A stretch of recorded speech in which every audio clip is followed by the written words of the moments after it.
time for Two for Tuesday. Grab your pipe and smoke with me.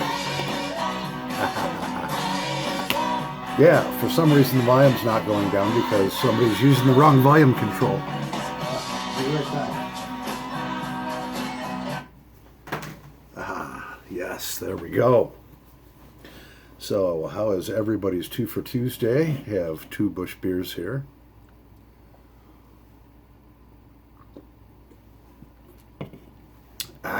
Yes. And we have a K. Woody Standard that we're smoking vanilla custard out of. And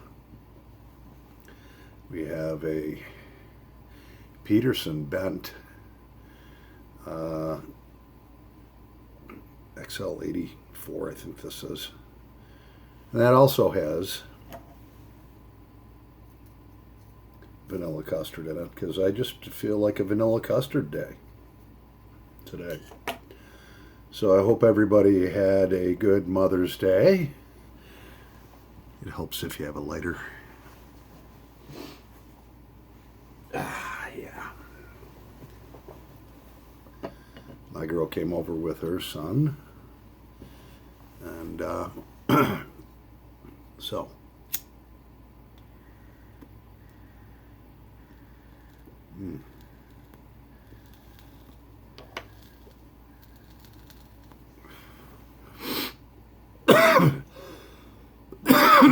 so today and tomorrow we have this company. I can't tell you who it is, but it's a military company that's come in, and some of us newer welders are watching PowerPoint presentations all day long, and it's so repetitive. Oh, it was killing me. Got to go through that again tomorrow. Mm-hmm.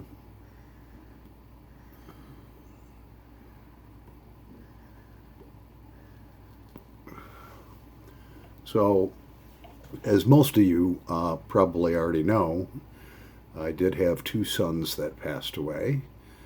One committed suicide in 2017, and the other one back in late February of this year died of a heroin overdose. And my girl calls me up and she says, I want to come over and I want to talk to you about some things. And she says, I've seen some changes in you, Paul. And she says, I think you should go to grief counseling. I was like, grief counseling? She says, yeah. She says, let me make you an appointment. So, I mean, I'm not depressed or anything like that. But, I don't know, she loves me. And sometimes people can see changes in you even though you don't see them in yourself. Because they're looking in on you from the outside. And so I let her make me an appointment. Can't hurt, right? Oh.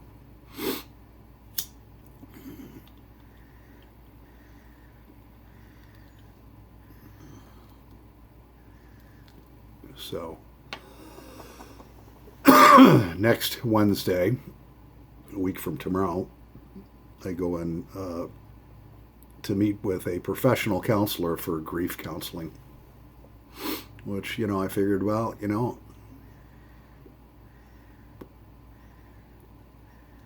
I guess it can only help. It's not going to hurt anything. I got the scratchy throat.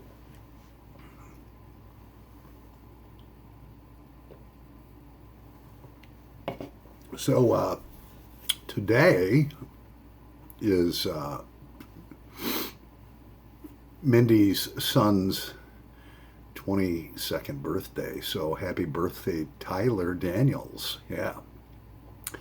I called him, and he works at the school district in maintenance, and he actually answered his phone while on the job, and I just wanted to tell him that I love him and happy 22nd birthday. I remember my 22nd birthday, and it was a long time ago. So he was grateful to get the call. I said, "Are you home or are you at work?" And he's like, "No, I'm at work." I said, "Oh, I figured you might take the day off for your birthday." He says, "My mom wouldn't let me." I says, "Well, you know." So, other than that, really nothing's changed much.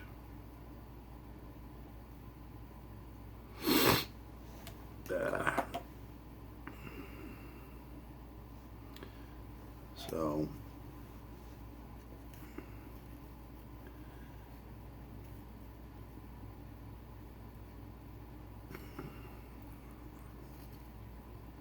dead airspace. Can't seem to get rid of this cough that suddenly came on. So I haven't bought any new pipes lately. I guess I have between 120 and 130 of them, so I think I have enough. I don't know.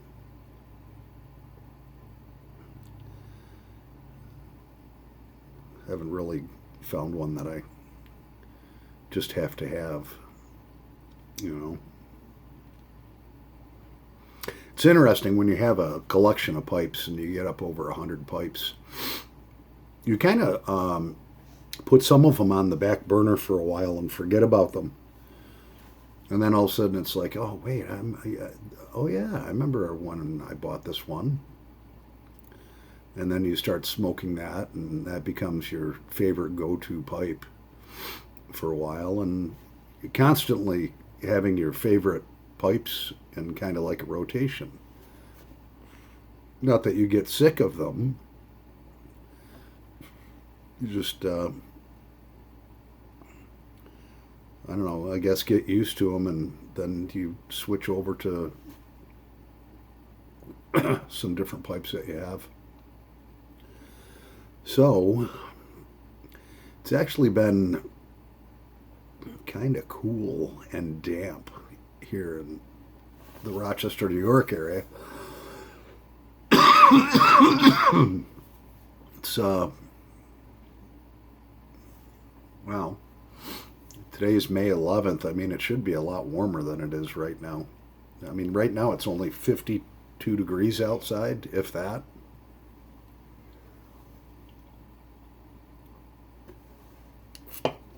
I like it when it's sunny and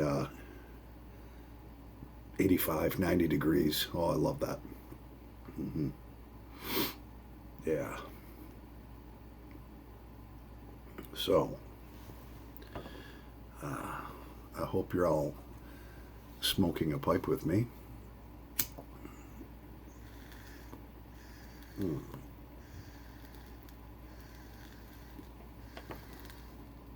Anybody have any recommendations for some other plug tobacco that they really, really like? Because, I mean, I only have 3 different kinds of plug tobacco. I have Spark Plug, which is phenomenal. I have Rever, which is from the UK, and it is phenomenal. And then I have the Church Warden, which is really great tobacco. But I'm always looking for new ideas. So if anybody has like a favorite plug tobacco other than what I just mentioned, maybe drop it off. I mean, put it in the comment section, and Maybe I'll order some tonight. Mm-hmm.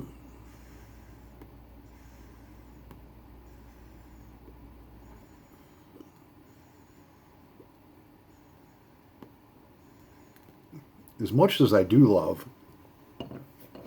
my vanilla custard, which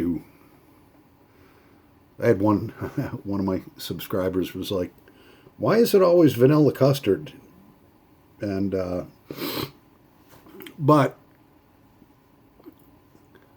I think I'm leaning more towards the spark plug now, even though I have vanilla custard in both my pipes. I think after a while you get bored with the same thing. You know, same pipe tobacco. My cherry aromatic I haven't touched in months. And my apple aromatic I haven't touched, I bet you, in a year.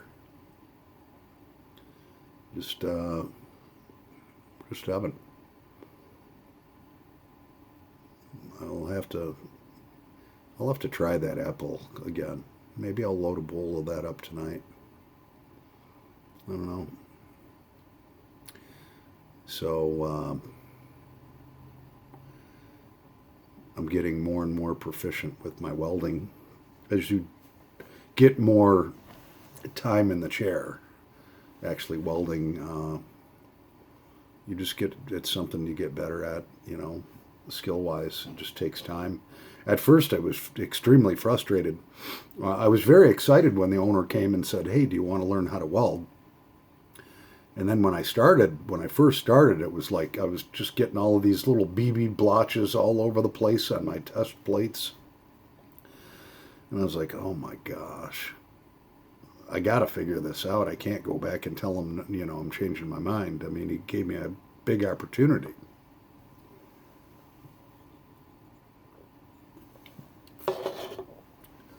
Who pays you to teach you a trade?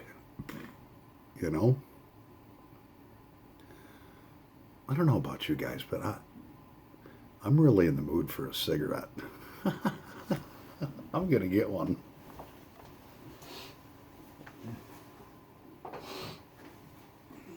I smoke, well, here they have Indian reservations around, and so I smoke Senecas, which I suppose that they're kind of like a more harsher type of Marlboro, but they're $24 a carton versus, you're looking at a carton of Marlboros would be $100 because New York State has such a huge tax on everything.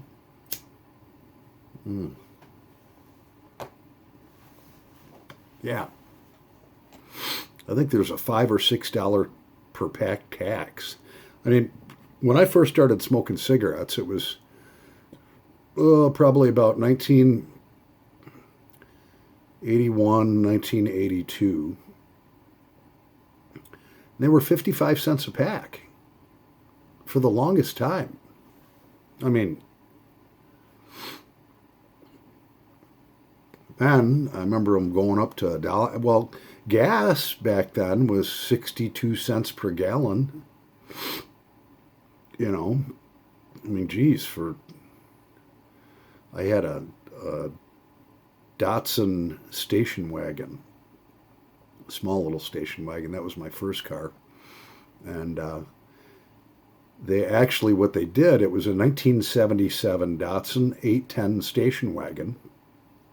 It had a inline 6-cylinder motor, which they actually put in their 240Z car. And they listed it as a 1971. So I got a 4-year-old car for $400. A 4-year-old car with under 100,000 miles for $400. Yep, they listed it as a 1971. And my dad was going through the glove box on it, and he's like, this car is a 1977. It's only 4 years old. I mean, That car lasted me a long time. In fact, I had that car all the way up till about 1985 or 1986. And I gave it to my uncle because he needed a vehicle, and I had purchased actually, I had a demo. I had a free car because I was a car salesman. And I gave it to him, and he went to jump start it because the battery died, and got the cables crossed and did what was called reversing the polarity of the electrical system, which basically burned the onboard computer out, and the car was junk after that. Wasn't too happy about that, you know. When you give somebody something, you know, then they don't take care of it. But yeah, that car, it was a fun little car to drive, and it was fast. For a station wagon, it was fast.